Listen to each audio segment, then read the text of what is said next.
Well, here we are. We're in the metaverse. Dr. Wall, Basil, good to see you. And for everyone out there that's watching us 2D in the AIM room, this is a first. Dr. Wall, isn't this amazing? It's fantastic. I want to thank everyone for coming today and participating. As Dr. Krause said, the first I know of, there's been a stock pitch in the metaverse. And this is going to be a unique opportunity for all of us to interact. And Basil, you picked a metaverse related stock to pitch today as well, right? Yes. Yeah, tell us a little bit about that company. Yeah, of course. So basically, Matterport operates as a spatial data company that focuses on digitizing and indexing the built world. Matterport is, in essence, a 3D data platform that is trusted by thousands of business users on a global scale to securely store and manage 3D digital prints of their properties. And the firm's products include a 3D content platform, a Pro 2 3D camera, 360 cameras, virtual reality, and mobile apps. Wow. Well, Yeah. hey, that's all interesting. Explain that to my mother. How would she understand this?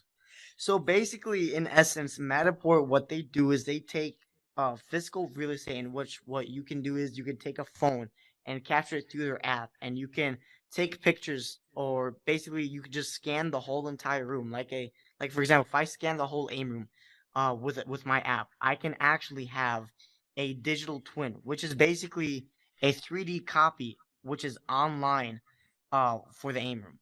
Thank you. Dr. Wall, I'm going to have to step out of this meeting just for a few moments to take a phone call. I'll be back shortly. Thank you. Sounds great. And speaking of patents, I know this has Yes. been asked in the room a lot, and I don't know if you've had a chance to look at it all. Have you tried to come up with any sort of IP valuation or understand maybe roughly what percentage of this company you think might be driven by future cash flows and what might be driven by their superior technology and ability to operate business? Can you give us any kind of a guess or a framework for that, what that might look like? Yeah, so especially with Matterport's licensing being 3% of the revenue as of right now, I believe since the company is so young, and especially in their industry being so young, I believe that going forward, especially when with my timeline being the metaverse starts to coming into fruition, as of right now, and it will be a big key factor in Web 3.0 as of 2025. I believe subscription revenues is being the leading margin at 53%, and especially with licensing following that as well, I believe we could see licensing going into 10%, especially with their patents by 2025. Okay, so you said something there I think the crowd finds interesting, and I want to make sure I Yes. understood it. You think that the metaverse will finally begin to get what type of adoption in 2025? To the point that everybody's in it? Well, my mom and dad, or are we talking your classmates, or what kind of world are we envisioning where that is occurring, right? Because now they've got an ability to access a lot of users. So what does this metaverse look like in 2025 and what you just laid out? Yeah, so great question. So let's start off with what the metaverse will actually look like in 2022. What I believe is that we're actually in the first inning, in the first half of the first inning, right? And what I mean by that is, especially with Microsoft coming out with the HoloLens and Facebook, now formerly known as Meta, starting to come and have the Oculus being a key factor in the metaverse play. I believe as of by the end of 2022, we will be actually have the ability to be exposed to what the metaverse technology actually is. And with Microsoft and Facebook being the two greatest players as of right now in the metaverse, we're starting to see what digital AR and digital VR is starting to become, especially with the headsets.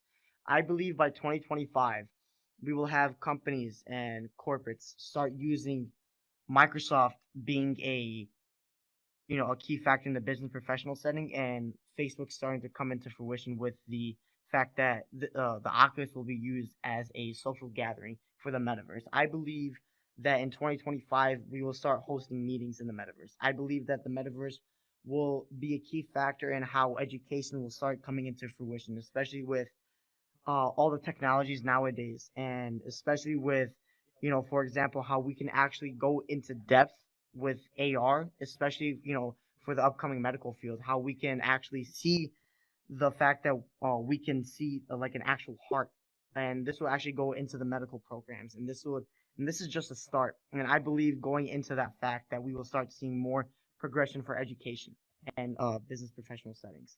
Okay. Rishi, you had a question or a thought? Yep, I do. So basically, you make a bunch of great points, right? You say Meta, Microsoft, and Google are kind of the front runners here. Hmm. But Matterport's really partnered with Meta, who have kind of a very negative public perception right now in the news. And moreover, have you considered maybe the blockchains as well, like Decentraland Sandbox? They do have metaverses themselves. Why do you think that Meta's going to be the winner? Because that's ultimately what you're betting on here. Yeah. Well, the reason why that I have always believed that Matterport and Meta do make a great combination is just because, like you just said, how I believe Meta will actually be the person that's going to, be the front runner in the metaverse. And the reason why I say that is because with Matterport partnering up with Meta, and especially with Meta leading the social media charge, especially, and I believe that since Matterport and Meta are charging together in the most common broad space in which Meta actually owns basically almost all of social media, I believe that they will be the front runner and where people will actually feel comfortable. So, again, I'm sorry I joined late. I had a phone call I had to take. I really enjoyed this presentation and your write-up, Basil. Mhm. How does this fit into the overall portfolio for the Marquette AIM program? How do you see it playing out in the years to come? Yeah, so that's actually an interesting question. So, especially last week in 4320, which is the second semester AIM class, we learned about thematic investing and how having disruptive innovators actually takes into place and how we can actually build growth from that and how we can actually build future value.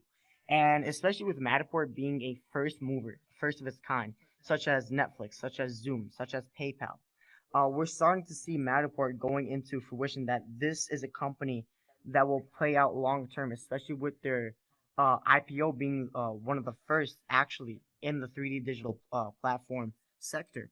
And especially with that being into play, I believe that Matterport will be a lead driver once its peers actually decide to go into an IPO. All right. I believe that it will be a lead driver. Really good job. Appreciate your participation and being the one that's Thank you. willing to enter out into the metaverse and lead the way. Hope the audience at home gets a taste of what the future of AIM might look like for some students and the interaction back and forth. That right, you could literally be anywhere on planet Earth right now, and we're having a meaningful conversation between students, professors, and everyone at part. So I want to thank everyone that did listen to this and participate in it. And I think we're going to call it a wrap for now. Yeah, very Okay. nice. Good to see all of you. Basil, thank you very much. Thank you, Dr. Krause. Thank you, Dr. Wall.